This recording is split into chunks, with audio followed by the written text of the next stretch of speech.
Here in Fairview, people are about as sociable as anywhere else. Most of us feel the need to live as members of a social group.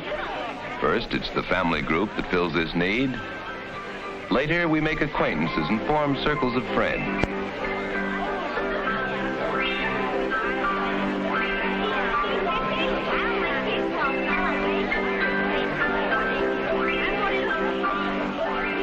To have the respect and affection of other people is one of the most important things in life.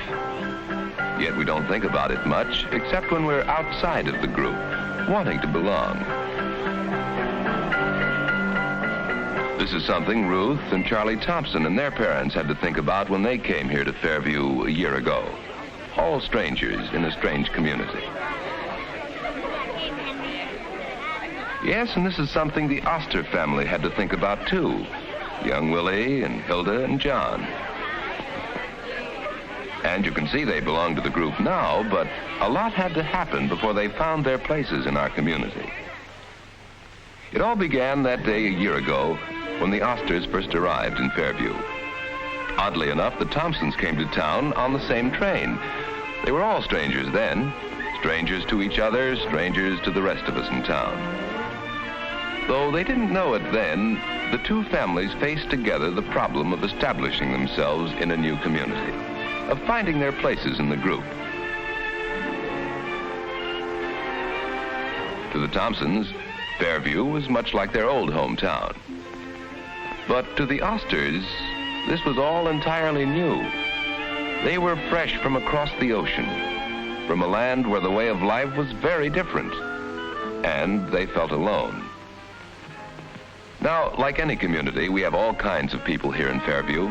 We have our upper crust and our rank and file, our snobs and our friendly, sociable people.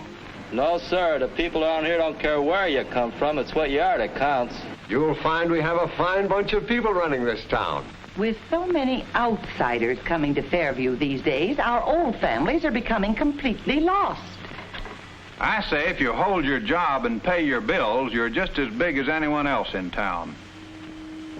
But in spite of their differences, Fairview people pretty well agree on one thing, that newcomers have to show what they can do before they are accepted in any of the town's social groups.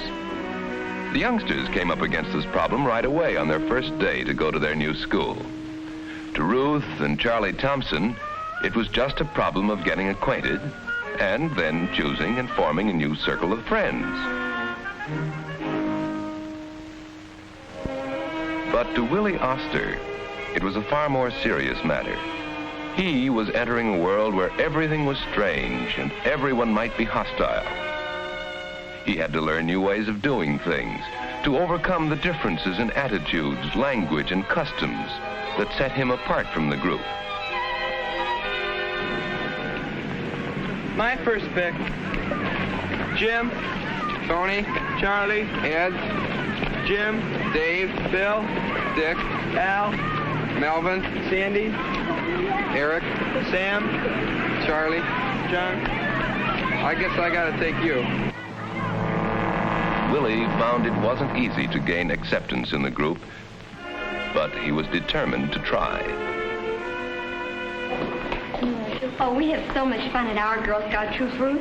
You really ought to join, especially since you've already got some of your badges. You really ought to come along, Ruth. It's a good bunch, and I'm sure you'll fit in perfectly. I'd love to. The meeting's tonight? That's nice. Bye. Bye. Bye. Say, Ruth, did you get the history assignment for tonight? Yeah. What's that, playing with dolls? This I whittled. Yeah? What is it? It is one of the little people my father told me about. The forest elves of the old country. A forest elf? Yes. My father says people used to believe in them. He taught me how to carve one. Gee, Will, and you made this with only a jackknife? You teach me how to whittle like this, and I'll make a first baseman out of you. Okay.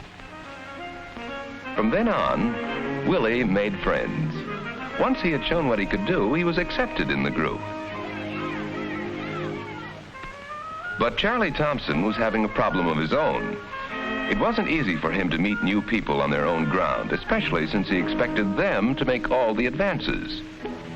It seemed to him that fellows were only interested in football and other sports, and he wasn't much of a player. When the fellows made fun of him over this, he was hurt, and it took a family conference to set him straight. And the leader is Mrs. Jenkinson down the street. She seems awfully nice, and they go on hikes and... Yak.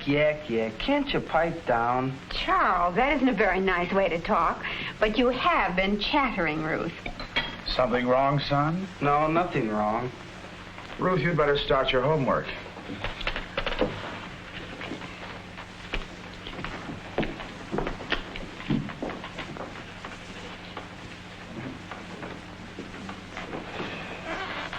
Well, Charles, come on, out with it. Well, I don't suppose it really matters much. It's just that the fellows around here, they don't seem too friendly. Not friendly? Are you sure they are the ones who are standoffish and not you? After all, you're the new one. Yes, Mary, but maybe he's right. You know, kids can be pretty rough on a newcomer sometimes. Charlie, what makes you think they're not friendly? Well, gee, what do you have to do? I try and be nice with them, but they're not having any. And just because I don't play football, they act like I was poison. Football? Aren't there any other activities around school? Perhaps it's up to you to break the ice. Isn't there a camera club? You used to belong to one. Well, I guess maybe there is. Well, if I were you, I wouldn't let them get me down. Why not get in the Glee Club or the Dramatic Club? And you like history? Isn't there some sort of a group there? Why, sure, there's lots of clubs and activities at school. I guess I could get into one of them. Then why don't you, Charles? Well, I guess it is up to me to break the ice. From then on, Charlie did better. He discovered the common interest he shared with others and threw himself into their activities.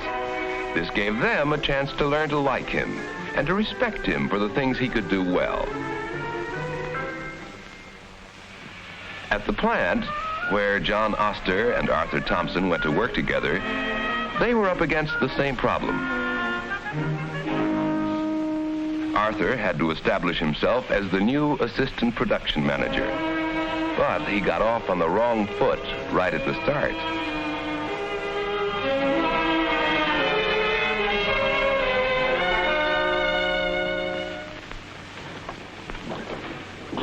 Well, I'll be.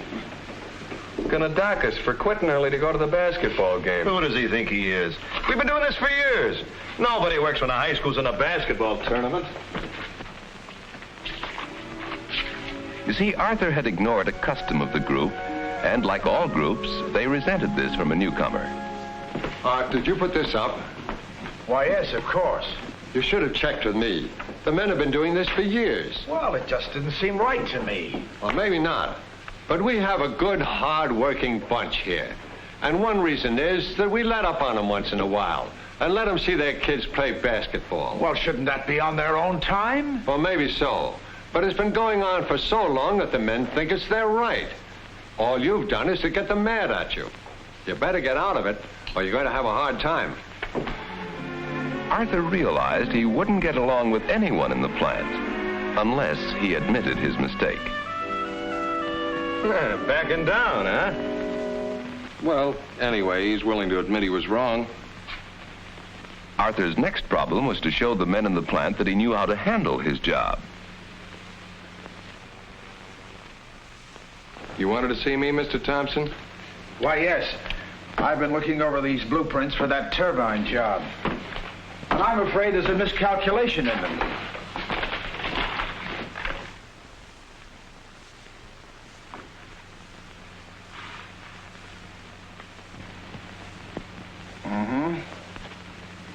Yes, this dimension won't do for a taper like that. Gee, that was easy. I wish I'd learned to use one of those things. Huh? Oh, this handy little gadget, the slipstick. Well, I can show you how to use it in no time at all. From that time on, Arthur was accepted as a member of the group. But John Oster remained an outsider. He kept himself apart out of shyness over his ignorance of the ways of people in this new world. Many of the other men at the plant regarded him with the suspicion people often feel toward someone strange and alien. But a few tried to get acquainted. You going to the basketball game, Oster? Basketball game? I do not know about it. What? You don't know about the game? The big game? I'm sorry, I do not know. What's the matter with that guy? Who let him into this place anyway? That's all right. He's a good machinist. He knows his job and he does it. So what? He can't even talk English good. He's smart. He'll learn. Say, listen, why don't we get him to go bowling with us Thursday nights? Go bowling with us? Nothing doing. I don't want to get mixed up with that kind. What have you got against him, Hank? After all, your old man wasn't born in this country either. So what? If you want a squarehead like Oster in a bowling club, you can count me out. All right. I just thought we might get acquainted. After all, we got to work with him.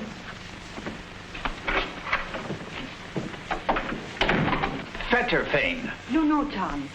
Weathervane. Weatherfane.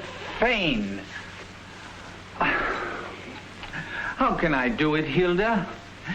In the city, when we were living with other people from the old country, it did not matter. Here I am different. How do you do it so well? I listen to Willie. Oh, he tells me such things. And I hear the way he says them. Now, you try it again.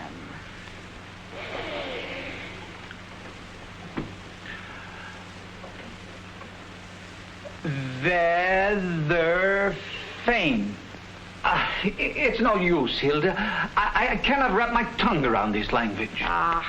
It does not really matter, John. Hilda was right. The language really didn't matter, except that it emphasized the differences that made Hilda and John outsiders in Fairview. To some of us, the Osters' alien background was an insurmountable barrier to our accepting them into the group. But to Mary Thompson, who knew what it was like to be a stranger, this was a challenge to our fairness and democracy. I'd like to place Hilda Oster for membership in the Guild. Well, Madam Chairman, doubtless Mrs. Oster is a very fine woman in her place, but what do we know of her background? Jane, I think you're being silly. Are we interested in what her background is or in what she herself is really like? This is the oldest church in Fairview. Some of the finest and oldest families in town belong to this church. Now, after all, Jane, when Mrs. Oster paid us a visit, we got along beautifully. She's a sweet woman and has a wonderful disposition. And after all, don't we believe that everyone is entitled to an equal chance? I think we could all agree on that. How do the rest of us feel? Hilda did join the Guild, and soon she and John were members of the group. Hilda, I can't tell you how pleased everyone is that you're in the Guild. Even if I do have a cake in the contest, I know you're going to win. Oh, thank you. Everybody's been so nice to us since we came to Fairview. Seems like you've lived here all your life. Thank you. You'll both be happy to know our minister has consented to judge the cakes. I shouldn't like to be in his shoes. Oh, I just said that I'd see that they were judged. But I have an infallible jury. Please, may I have your attention? We have come to the finals, and I've been, to use the vernacular, put on the spot. But I think I found a way out of it. Here are the best judges. I'm sure they know far more about these matters than do I or anyone here. You can guess which cake is going to win. The best one, of course.